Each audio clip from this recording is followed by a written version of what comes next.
দিন, এই ঈদের দিন আজকে আমাদের খুব ভালো লাগছে।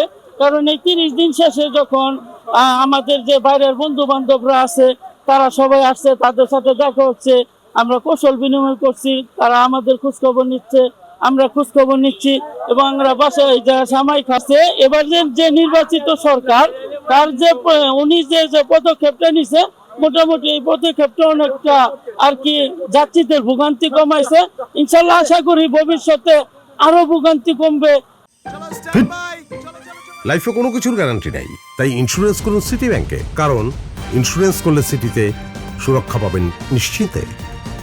সকলকে সাথে নিয়ে স্বচ্ছন্দ চিত্তে আমরা নামাজ সম্পন্ন করেছি এবং নামাজের পরবর্তী সময়ে যথাযথ রীতিনীতি অনুসারে আমরা কোলাকুলি করেছি। এখন আমরা ছবি তুলতেছি, সবার সঙ্গে ঈদের আনন্দে ভাগাভাগি করতেছি।